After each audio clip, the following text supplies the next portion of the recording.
Dear friends, we are back with another episode in the series on structural geology. In this episode, we are going to discuss about joints.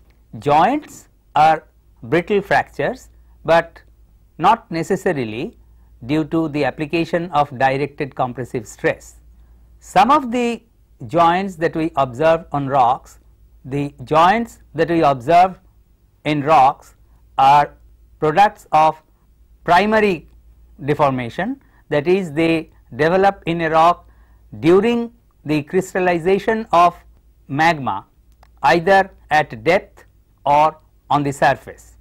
Primary joints are thus indicative of the shrinking, the cooling down of the magmatic forces. Secondary joints, on the other hand, are formed like faults during the application of directed stress or during deformation. The secondary joints form in two different ways and they are named accordingly. Now, let us discuss about what is a joint. To be very frank, there is no definitive definition of joints. Joints, as different from its dictionary meaning, are actually fractures that run across rocks and not join them. Joints are fractures with movement of the two blocks perpendicular to the fractures, or they may represent very small or practically no displacement along them. Joints can be classified on the basis of their time of origin in the rock. The first classification of joints is into two types: primary joints, joints that develop in a rock when the rock is cooling down, an igneous rock is cooling down from the molten state either below the earth's surface or on the earth's surface.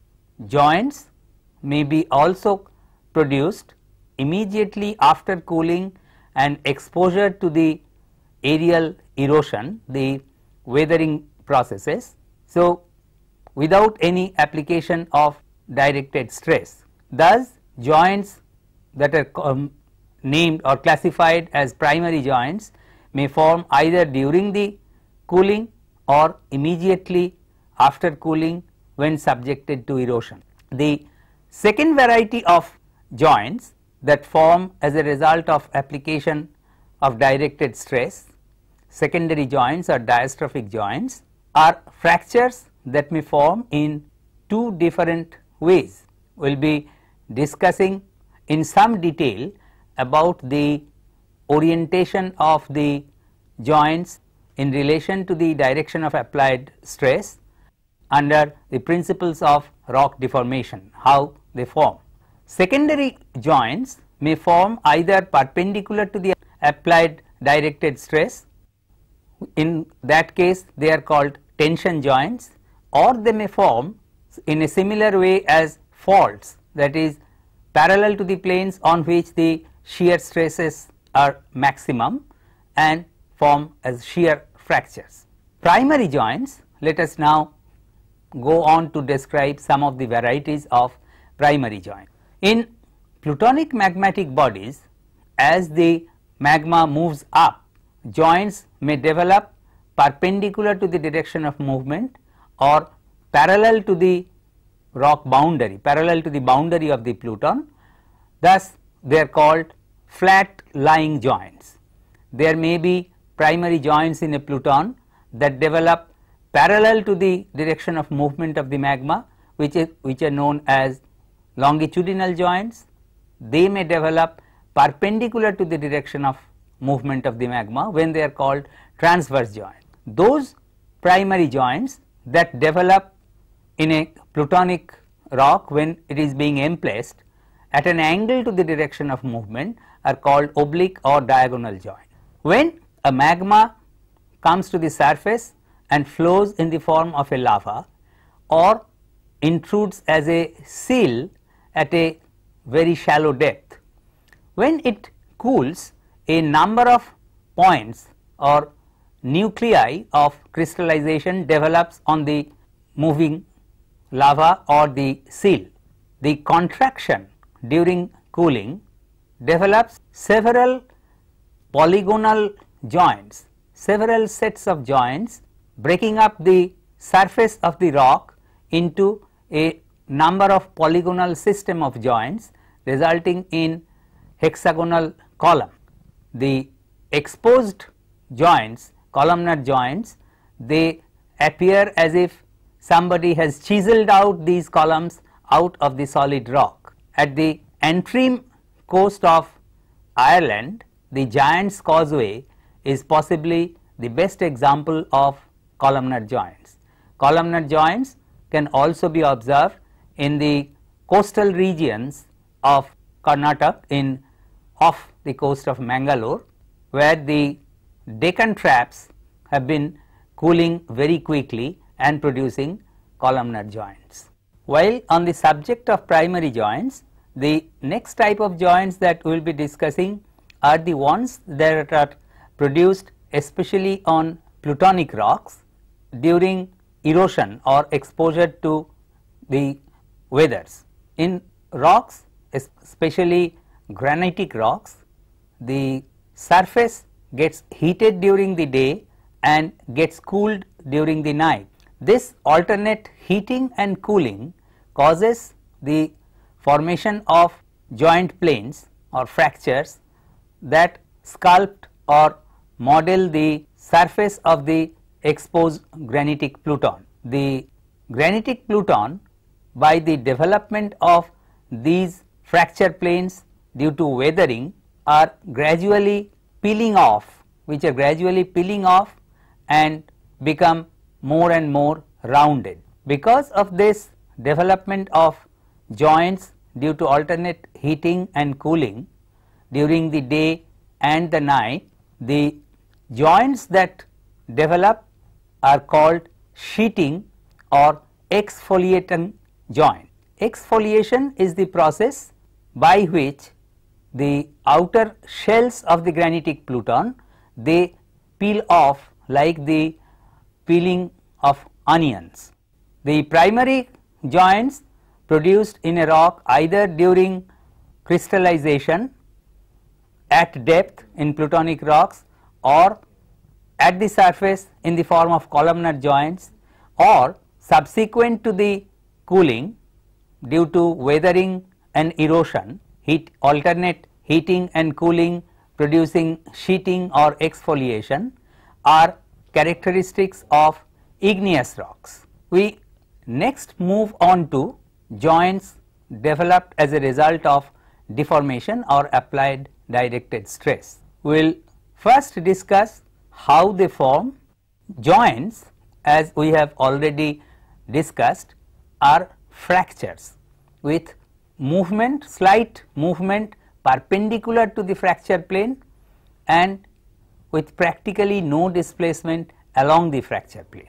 Joints may develop in a rock when stress is applied to it either perpendicular to the direction of maximum extension. These joints are known as tension joints or tension fractures.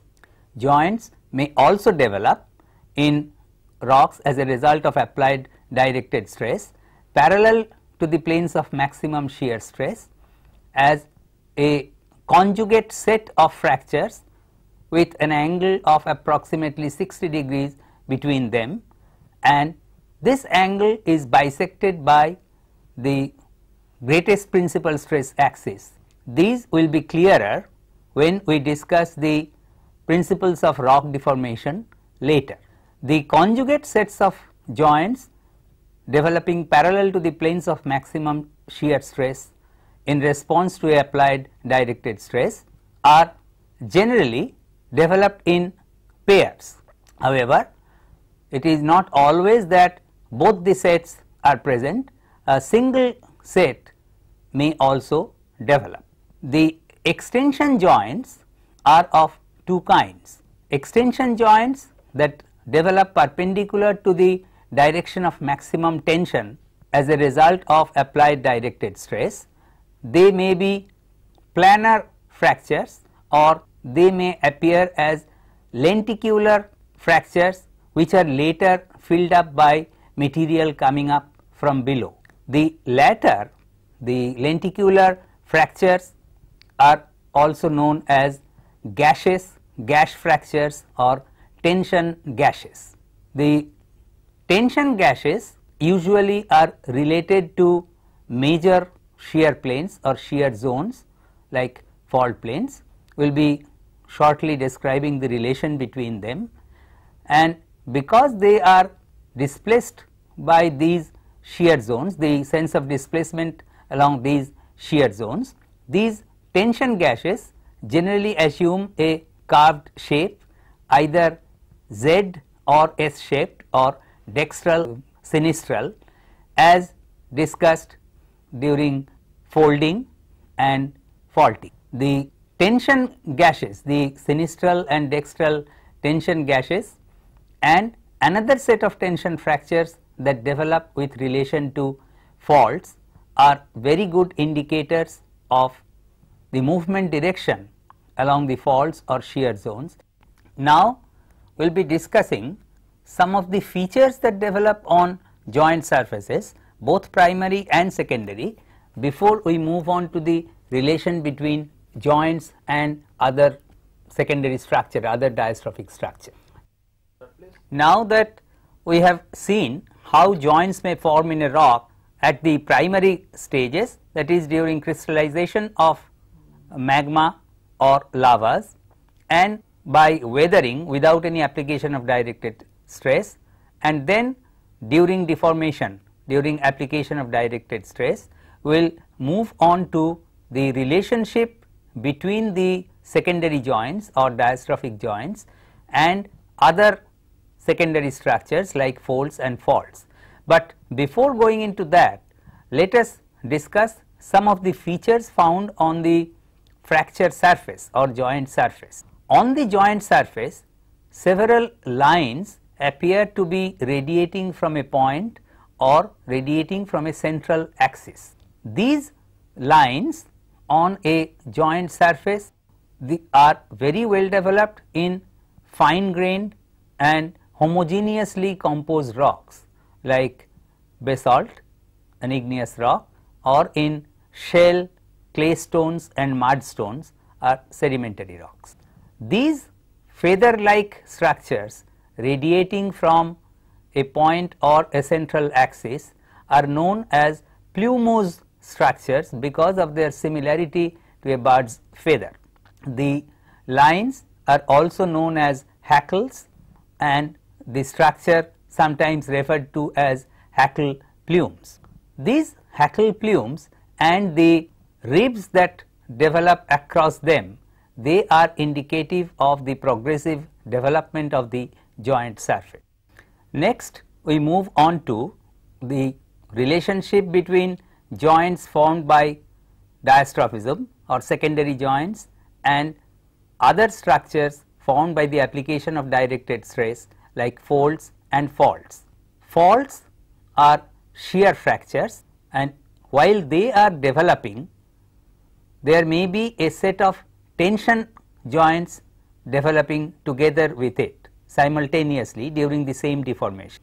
Incidentally, joint planes which are mutually parallel or approximately parallel to one another form one joint set, and if in an area there are several such sets, the entire array of joints are called a joint system. There may be systematic joints or there may be non-systematic joint sets that develop randomly at various angles to one another. The tension joints, extension joints, I will repeat, the joints that develop perpendicular to the maximum tension developed in a rock as a result of applied directed compressive stress, they develop at an angle to the shear fracture. As will be evident from our discussion on rock deformation on stress and strain, while we discuss stress and strain, it will be clear how the shear fractures or faults, they develop at an angle to the direction of maximum compression, and the tension fractures, they develop perpendicular to the direction of maximum extension. Thus, there is always an approximate angle of 40 to 45 degrees between these two fractures. The extension fractures, planar tension joints that develop together with the fault plane, a brittle shear fracture, appear as the hairs of a feather against the central barb represented by the shear fracture or fault. The similarity of these two structures to the venation on a leaf has led to the naming of these structures as pinnate fractures. Pinnate fractures are thus extension joints that develop together with the large scale brittle fracture or fault and occur simultaneously in the form of the venation of a leaf. The characteristic or importance of these pinnate fractures is that they have a typical acute angle relationship with the major shear fracture or fault. The acute angle between these two always point towards the direction of displacement. Thus, even if the pinnate fractures or tension joints develop on one block on any one side of the fault plane, the acute angle between them gives the structural geologist a very good tool, a very good indication to find out the direction of displacement, even if no other marker horizon, no other planar structures are available. We have also mentioned in the earlier part of this discussion how tension fractures that are lenticular in shape develop within a zone of shearing, especially in case of ductile shear zones. These extensional fractures that are lenticular in shape develop and are deformed into either dextral or sinistral shapes depending on the sense of movement along the shear zone. The acute angle relationship between the shear fractures developed together with the pinnate fractures in case of brittle shears and the tension gash fractures that develop in ductile shear zones, the acute angle relationship is the same. The acute angle always points towards the direction of movement along the shear fracture, be it a brittle fracture like a fault or a ductile shear zone. The tension gashes thus are very good indications of the stress scenario during the formation of the entire structure, and they also help in identifying the sense of displacement along the shear zones. Next, we will move on to the relationship of tension fractures, tension joints and shear joints developed in relation to folds. When applied directed stress, especially applied parallel to the layering, producing buckle or flexure slip folds, act on layers causing the development of folds. At the final stages of deformation, fractures, both tension fractures and shear fractures may develop. The tension fractures and shear fractures that develop subsequently to the folding of a layer are classified according to their orientation. In previous decades, the relationship between the joints, both tension joints and shear joints, with the fold was described in terms of their angularity or the relationship between the joints and the parts of the fold. The joints that developed parallel to the axial plane and also parallel to the hinge line on a fold were called longitudinal joints. Joints that develop perpendicular to the hinge line and also perpendicular to the axial plane were called transverse joints. Joints that acted or developed at an angle to the axial planes were called oblique or diagonal joints. The oblique or diagonal joints were of two kinds. These are shear fractures that develop in response to the applied directed stress at an angle to the direction of maximum compression. The conjugate sets of joints might either intersect parallel in a line parallel to the hinge line or may intersect in a line perpendicular to the hinge line. These sets, these oblique or diagonal joints, were called HKL and 0KL joints in the previous classifications.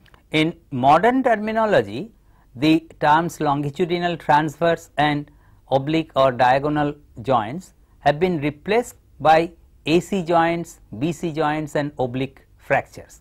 The AC and BC, this terminology results from the fact that an imaginary set of orthogonal coordinate axes are now identified, so that the relationship between the fold and the joints can be established. The three coordinate axes A, B and C are described thus. B is a line lying on the layer and parallel to the hinge line. A is a line lying on the layer and perpendicular to B, while C is a line perpendicular to both A and B, that is perpendicular to the layering. Those joints that occur parallel to the AC plane are called AC joints. Those that develop parallel to the BC plane are called BC joint. If we compare it with the previous nomenclature, we can see that the BC joints are same as the longitudinal joints, whereas AC joints are same as the transverse joint. Another set of joints that develop at an angle to both A and B and contains C, and some other joints that make low angle with the bedding plane may also develop in conjugate sets. These are believed to be shear fractures, while the AC and BC joints are believed to be tension fractures. However, it must be kept in mind that this may be a bit of oversimplification, because joints may develop at all possible stages. Though they now are found associated with the fold, it is not necessary that they formed during the same deformation as the fold. They might have been present in the rocks earlier and have been deformed together with the layer when it formed the fold, or they may post date the folding. After the fold have formed, the joints may develop. So, unless we find out precisely the sense of displacement along the fault, along the joints, along the fracture planes, it is not right to jump to a conclusion that AC and BC joints are tension fractures and all oblique joints are shear fractures. We have been discussing that the joints may form at any stage in the life history of a rock. It may form during or immediately after sedimentation, it may form during cooling of a magma and during weathering, and it may form during the tectonic deformation of the rock. Thus, the history of jointing is very important to understand the evolutionary history of the rock. Joints play a very important role in understanding the tectonic scenario. In sedimentary rocks, joints may develop in two stages: during burial and during uplift and erosion, and in other rocks it may develop during the tectonic deformation. Tectonic joints, they also may develop in different stages of the deformation. Tectonic joints may develop in the initial stages when the rock is being deformed at a shallow level. Then as the rock is buried at depth, ductile deformation starts, and at the close of the ductile deformation phase, the rock may fail by brittle failure, causing the development of joints. The tectonic joints thus can develop at any stage of deformation and should be looked at carefully to understand the time of formation of the joint in relation to the applied directed stress. In this episode, we have discussed about a second type of brittle fractures called joints. As in case of faults, the more important type of brittle fracture, joints are a very important tool in the hands of structural geologists, because joints help us in understanding the complete history. How?